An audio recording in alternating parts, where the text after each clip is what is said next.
राज्यसभा चुनाव में महागठबंधन चारों खाने चित हो गया। क्या सम्राट चौधरी के चक्रव्यूह में महागठबंधन और तेजस्वी यादव फंस गए? क्या सम्राट चौधरी की 3 महीने पहले की प्लानिंग की भनक तेजस्वी यादव और महागठबंधन के बड़े नेताओं को नहीं लग पाई और अंतिम समय तक सम्राट चौधरी ने अपने बहुत सारे घोड़े को बचाकर क्यों रखा? आइए इस खबर में हम इन तमाम सवालों को डिकोड करते हैं। नमस्कार, आप देखना शुरू कर चुके हैं स्टार टीवी बिहार। मैं आपके साथ सरोज सिंह। पूरी गहमा गहमी विधानसभा के अंदर क्या होगा नहीं होगा, लेकिन जो हमारे भरोसेमंद सूत्र हैं वो यही बता रहे हैं और हमने भी अपने प्रोग्राम में आपको बहुत पहले बता दिया था कि कांग्रेस का टूटना तय है। कोई नहीं बचा सकता कांग्रेस को, क्योंकि प्लानिंग आज की नहीं 3 महीने पहले की है और इस प्लानिंग में बहुत सारे लोग, बहुत सारे जानने वाले चेहरे, बहुत सारे अनजान चेहरे, बड़े बड़े आईएएस अधिकारी, तमाम लोग थे जिसका नेतृत्व सम्राट चौधरी कर रहे थे। सबको पता था मार्च में राज्यसभा का चुनाव होने वाला है और उस चुनाव में वोट घटेगा, तो वो कैसे मैनेज होगा।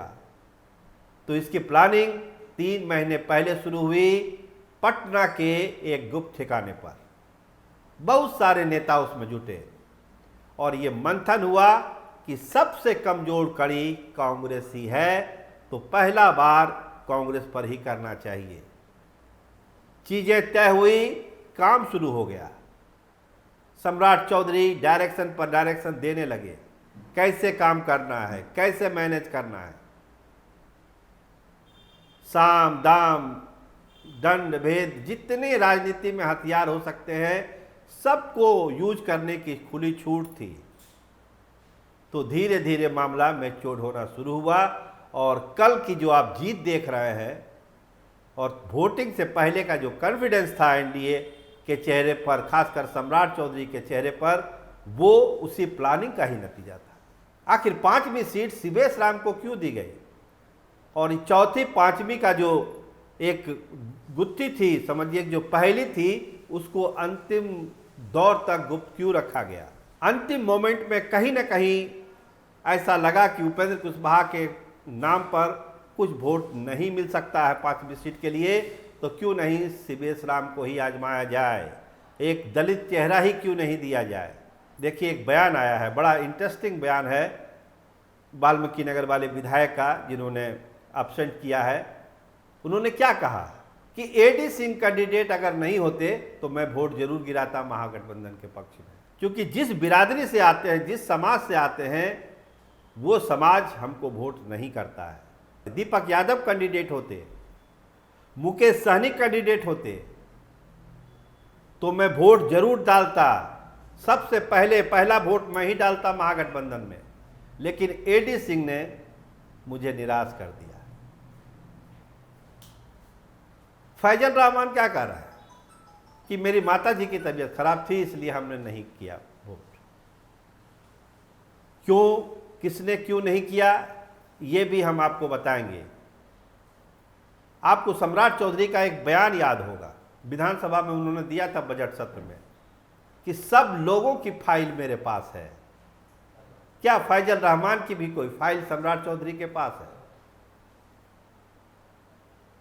क्या कोई सिलसिला था, कोई कांड था जिसमें संलिप्तता थी फैजल रहमान की, जो उनकी कमजोर कड़ी है और जिसका पता सम्राट चौधरी को हो गया? कांग्रेस के लोगों को क्या कहा गया कि कोई फ्यूचर नहीं है, पार्टी तो गर्त में जा रही है, एक विधायक दल का नेता नहीं चुना जा रहा है। तो कहां फंसे हुए हैं आप लोग?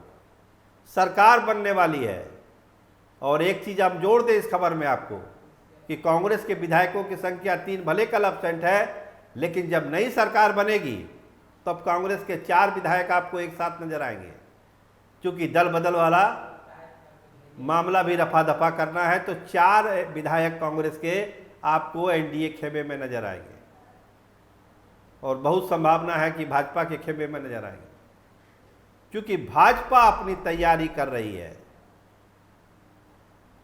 इस पर अलग से एक खबर हम आपको करेंगे। लेकिन पहले समझिए कि जो राज्यसभा का जो चुनाव हुआ उसमें बीजेपी ने कितनी सधी हुई चालें चली। सीवेश राम को 5वां कैंडिडेट बनाना, दूसरी वरीयता में उनकी जीत, सबसे ज़्यादा वोट से जीते हैं सीवेश राम। एक मैसेज दलितों के पास कि देखिए सबसे ज़्यादा वोट से हमने सीवेश राम को जितवाया है। एक दाव भी था, अगर दाव उल्टा पड़ता तो भाजपा को भारी नुकसान हो सकता था, लेकिन ये जुआ सम्राट चौधरी ने खेला। दिल्ली में कई दौर की बैठक, पटना में कई दौर की बैठक, पटना के वैसे इलाके में, गुप्त इलाके में जिसकी भनक भी लोगों को नहीं थी, वहाँ पर बैठक। तो ये सिलसिला चलता रहा और सम्राट चौधरी ने अपनी मैच्योरिटी का पूरा इसमें कहिए कि नुमाइश किया, अपने अनुभवों का लाभ उठाया और अपनी जो राजनीतिक कौशल है, राजनीतिक विजन है, उसका पूरा उपयोग किया और राज्यसभा के इस मिशन को उन्होंने सफल बनाया। तो स्वाभाविक है, कद बड़ा है राज्यसभा चुनाव के बाद सम्राट चौधरी का। नितिन नवीन भी उनकी पीठ ठोक रहे हैं, अमित शाह तो ठोक ही रहे। तो यकीन मानिए ये चुनाव तेजस्वी यादव के लिए एक झटका है। सम्राट के चक्रव्यूह को वो समझ नहीं पाए कि कैसे कैसे महीने दर महीने उनकी प्लानिंग हुई, कैसे संपर्क किया गया। संपर्क तो बहुत लोगों से किया गया, लेकिन मेजोरिटी का लेवल जो आपको कल दिखा वो वही था। उसमें एक कांग्रेस के और विधायक हैं जो आपको नई सरकार के गठन में दिख जाएंगे। तो ये हार महागठबंधन को भारी पड़ने वाला है। कांग्रेस में भारी अंतर्कलह शुरू हो चुका है। अलग अलग बैठकें हैं कि राजेश राम को हटाया जाए, अल्लू बरू को हटाया जाए और फैजल रहमान मुस्लिम विधायक अगर आरजेडी केबे का दूसरे गठबंधन को फेवर में है तो समझिए कि माई पर भी एक प्रश्न चिन्ह है। तो अब इस झटके से लगातार झटका, लोकसभा, विधानसभा और अब राज्यसभा चुनाव, अब आगे जो एमएलसी का चुनाव आने वाला है उसके लिए भी हम आपको बता दें एनडीए की पूरी तैयारी है और उसमें भी अगर नहीं संभले तेजस्वी यादव तो एक बड़ा झटका उस पर भी लग सकता है। आप देखते रहिए स्टार टीवी बिहार।